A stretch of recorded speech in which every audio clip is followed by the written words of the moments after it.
आधी रात के समय महेश के दरवाजे पर दस्तक हुई। इतनी रात गए, कौन ऐसे जोरों से दरवाजा पीट रहा है? मैं देखता हूँ। ए जी, दरवाजा खोलने से पहले एक बार पूछिए ना कि कौन है, वो भी इतनी रात को। मुझे तो डर सा लग रहा है। कैसी भयानक सी आवाज है। ये किसी इंसान के रोने की आवाज तो नहीं लगती। कौन है बाहर? भैया भैया, दरवाजा खोलिए ना। अरे क्यों देर कर रहे हो? मैं पहले ही इतना घबराई हुई हूँ। अरे ये तो सुशीला की आवाज है। सुशीला, तू अचानक यहाँ? सब ठीक तो है ना? भैया, सब अंदर से ही पूछ लोगे क्या? दरवाजा खोलो ना पहले, बाहर बहुत अंधेरा है। अपनी इकलौती बहन की ऐसे घबराई सी आवाज सुनने के बाद महेश अपने आप पर काबू नहीं रख पाता और दरवाजा खोल देता है। दरवाजा खोलकर उसने देखा तो पाया कि बाहर तो कोई भी नहीं है।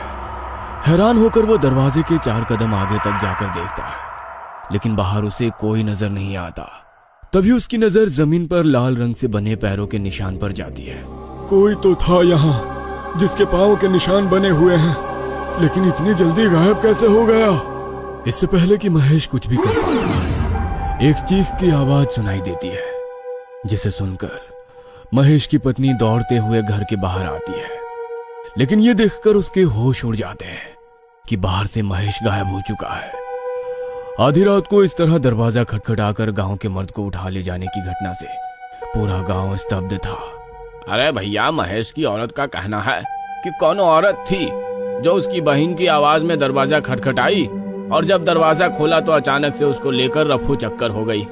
दरवाजे पर खून के छींटे और पैरों के निशान मिले हैं। अब सोचने वाली बात यह है कि ऐसी कौन सी औरत है जो एक हट्टे कट्टे आदमी को 1 सेकंड में गायब कर दे। मानो ना मानो, हमको तो ये कुछ ऊपरी चक्कर लगता है। अरे महेश सीधा साधा आदमी था, उसकी ऐसी किसी से कौन सी दुश्मनी थी कि कोई उस पर अपनी रंजिश निकालेगा। काका की बात से गांव के सभी लोग सहमत थे। गांव के लोग महेश का पता लगाने की बहुत कोशिश करते हैं, लेकिन उसका नामो निशान तक नहीं मिलता।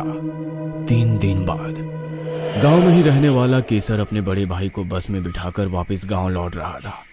लौटते हुए उसे थोड़ी देर हो गई थी। जब से महेश के साथ वो घटना हुई थी, दिन ढलने के बाद गांव के लोग घर से बाहर नहीं निकलते थे। केसर तेज कदमों से अपने घर की ओर बढ़ रहा था कि तभी खेतों की ओर से उसे पीछे किसी के कदमों की आहट सुनाई देने लगती है। आहट सुन के डर के मारे केसर का खून जम रहा था। केसर जितना तेज चलता, उसका पीछा कर रहे कदमों की आहट और तेज होती जाती। अचानक केसर को किसी औरत के हंसने की आवाज सुनाई देती है। और कितना तेज भागोगी केसर? अरे संभाल कर, गिर पड़ोगे। केसर को यह आवाज कुछ जानी पहचानी लग रही थी, लेकिन रात के अंधेरे में सुनसान रास्ते पर चलते हुए फिलहाल उसके सोचने समझने की शक्ति खत्म हो चुकी थी। अरे इतना क्यों घबरा रहे हो हमसे? हम तो थक गए तुम्हारे पीछे पीछे दौड़ते हुए। केसर, अब रुको ना। अचानक ही केसर को एहसास हुआ, यह आवाज तो उसकी प्रेमिका रेखा की है। अरे रेखा, तू?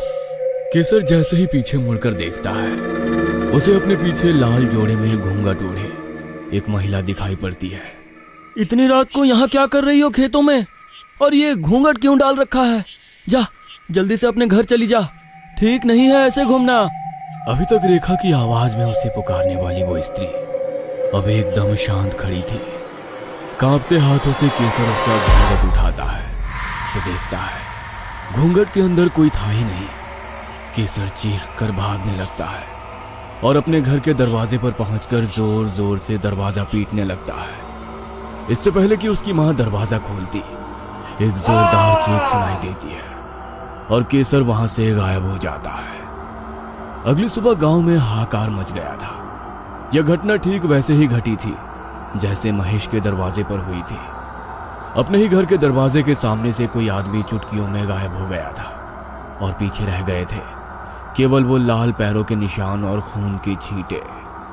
अब तो गांव के लोगों में डर का ऐसा माहौल बना कि रात को क्या, दिन में भी घर से बाहर निकलने से पहले गांव के आदमी घबराने लगे। जब कोई और उपाय ना सूझा तो सभी लोग मिलकर फिर से तांत्रिक बाबा के पास पहुंचे। ठीक है, मैं खुद आप लोगों के साथ चलकर देखता हूँ कि गांव पर ये कैसा संकट आन पड़ा है। बाबा ने गांव में जाकर पैरों की उन निशानों और खून की छींटों को देखा और फिर अपनी कुटिया में लौट आए।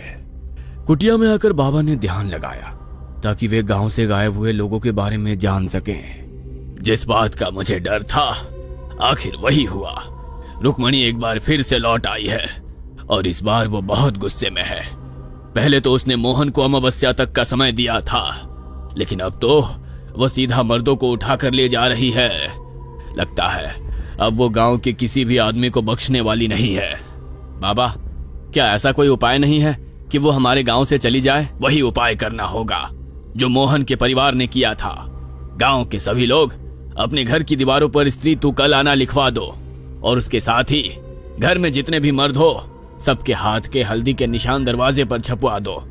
जिसके भी घर में जवां मर्द है वो सब श्रृंगार का सामान उस कुएं के पास रख देना। बाबा की कहे अनुसार गांव के सभी लोगों ने अपने घर की दीवारों पर बड़े बड़े अक्षरों में कल आना लिखवा दिया। मेरे कारण ही गांव के इतने लोगों की मौत हो गई। वो उनके लिए नहीं, मेरे लिए आती है। उसी रात मोहन ने अपने गले में पहना हुआ धागा उतार दिया और जाकर कुएं के पास बैठ गया। आधी रात बीतने के बाद रुक्मणी मोहन के पास आई और उसके पास बैठ गई। कुछ देर बाद जब रुक्मणी सहज होकर मोहन से बातें करने लगी तभी मोहन ने रुक्मणी का हाथ पकड़ा और तेज आवाज में हनुमान चालीसा का पाठ करने लगा। रुक्मणी दर्द से जोर जोर से चिल्ला रही थी और मोहन से अपना हाथ छुड़ाने के लिए छटपटा रही थी।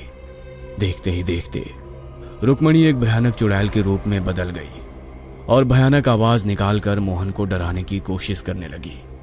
किंतु मोहन लगातार अपना पाठ करता रहा और रुक्मणी के लाख प्रयास करने के बाद भी उसने उसका हाथ नहीं छोड़ा। मुझसे छल किया है तुमने, एक बार नहीं बार बार। आज तो मैं जा रही हूँ, लेकिन मैं लौट कर आऊंगी जरूर। कहते हैं इस घटना के बाद बहुत दिनों तक किसी स्त्री की रात के समय चीख चीख कर रोने की आवाज सुनाई देती थी, लेकिन उसके बाद धीरे धीरे सब कुछ सामान्य हो गया।